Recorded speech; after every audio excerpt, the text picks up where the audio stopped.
Buenos días, somos el equipo 4, grupo 109, y vamos a presentar una, este, una clase sobre todos los temas que vemos a lo largo de la unidad de aprendizaje de la mecánica y el entorno. Entonces, vamos a comenzar.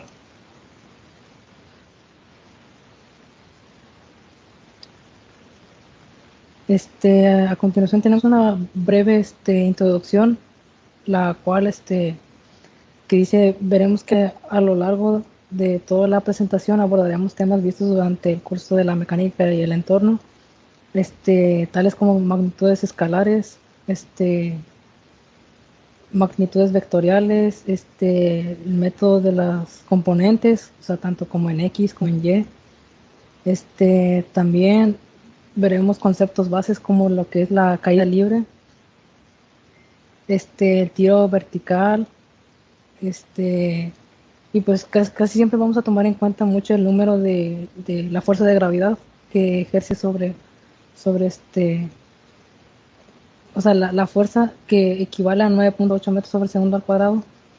Ese número va a ser una pieza clave para poder responder varios tipos de problemas. También vamos a ver algunas de las propiedades que tienen los círculos, las circunferencias, las cuales se pueden medir con un tipo de grado sexagesimal, ángulos sexagesimales más bien, y pues desde luego el tipo de coordenadas tanto en X como en Y sería norte, sur, este y oeste. Y pues empezamos con etapa 1. Bueno, a mí me tocó hablar sobre la etapa 1, escogí algunos temas. El primer tema que escogí fue la cinemática, movimiento en una dimensión. Bueno, ¿en qué se basa esto? Pues es la ciencia de la física que se maneja conceptos en donde representan hechos, fenómenos o situaciones de la naturaleza, las cuales tratamos de analizar numerizante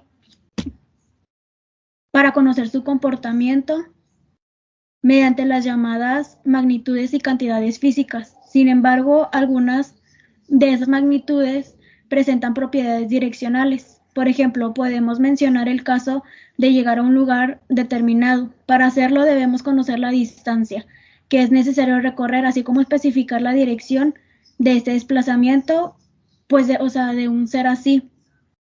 Es muy probable que no llegaríamos al destino deseado. En cambio, otras magnitudes físicas no poseen este carácter direccional. En este sentido, antes de iniciar con el tema central de este capítulo, que es el de la cinemática, haremos una clasificación de dichos tipos de cantidades.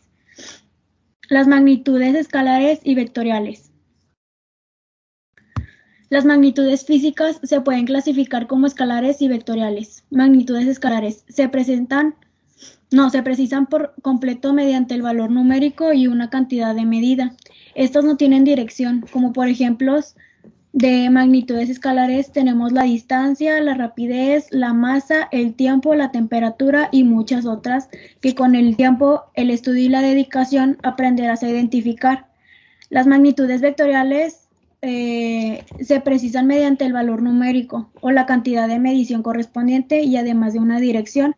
Como ejemplos de magnitudes vectoriales están la velocidad, el desplazamiento, la fuerza, el impulso, la aceleración y otras que también podemos identificar a medida que profundicemos este tema o el estudio de esta disciplina científica. Algunas de las características de las magnitudes vectoriales, por lo regular en la ciencia física, cuando se tratan de las cantidades vectoriales, se conocen por las coordenadas polares, es decir, que su valor numérico o magnitud y su dirección. Esta última expresada normalmente en grados y, sin embargo, para efectuar algunas operaciones numéricas como una suma o una resta de vectores, es preciso transformar dichas coordenadas polares o coordenadas rectangulares. Luego, al obtener el resultado de una suma o resta, a la que se le conoce como vector resultante, se transforma en coordenadas polares. Vemos cómo es el procedimiento para obtener los componentes rectangulares de un vector.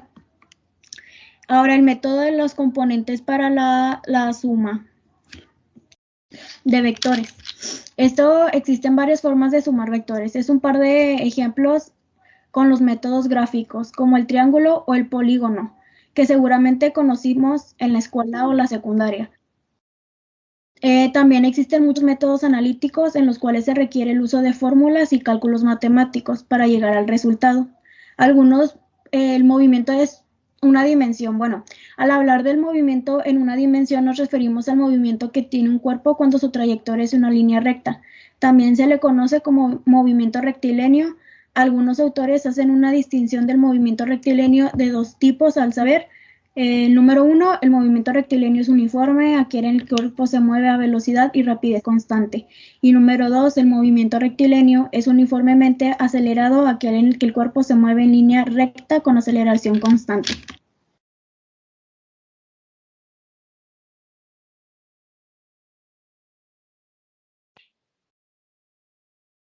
Aquí seguimos con la etapa 2, el tema es cinemática, movimiento en una y dos dimensiones. Un tema que vimos en la etapa 2 fue el tiro vertical. Se le llama tiro vertical al movimiento que describe un cuerpo cuando se lanza verticalmente hacia arriba o hacia abajo, para después moverse bajo la acción de la gravedad. Este movimiento es gobernado por la acción de la fuerza gravitacional y de la aceleración que ésta produce. El tiro vertical hacia arriba se lanza un objeto vertical hacia arriba. Este adquiere una velocidad de lanzamiento a la que le llamamos velocidad inicial y debido a ello puede subir hasta cierta altura. Aquí tenemos un ejemplo de un problema, su fórmula, sus datos, procedimientos, cómo se resuelve.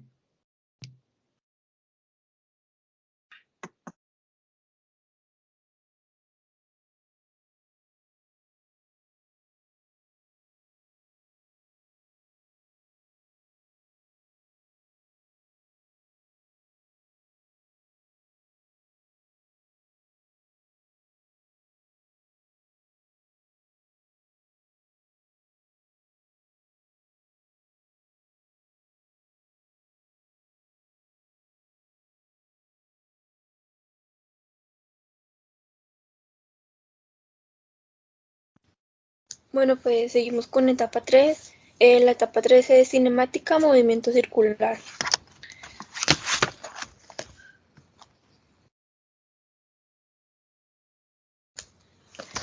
Velocidad lineal y angular. La velocidad angular es la magnitud de desplazamiento angular dividida entre el tiempo que se tardó en recorrer dicho ángulo. Las unidades de la velocidad angular en el sistema internacional están dadas en radianes por segundo. La velocidad angular y el desplazamiento angular están relacionadas. Sin embargo, la velocidad angular es considerada una magnitud vectorial. Para determinar la dirección del vector velocidad angular se utiliza la regla de la mano derecha, que es la imagen que tenemos ahí.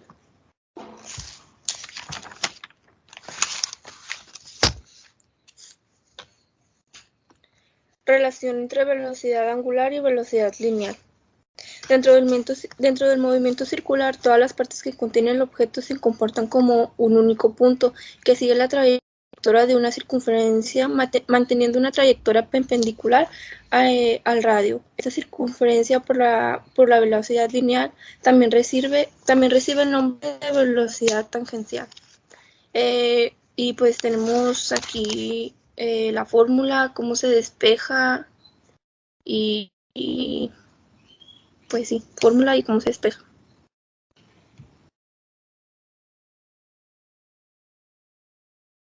Fuerza de fricción. Fricción. Este término se utiliza comúnmente pensando que es otro tipo de fuerza de la naturaleza. Sin embargo, la fuerza de fricción se debe a una resistencia natural constante al desplazamiento entre materiales en contacto o dentro de un medio. Esta fuerza se presenta en diferentes medios, sólido, líquido y gaseoso. Por ejemplo, los automóviles se construyen teniendo en cuenta el efecto de la fricción del aire, de ahí sus formas aerodinámicas. Un buzo al nadar se impulsa utilizando los pies y brazos por la fricción de estos con el agua.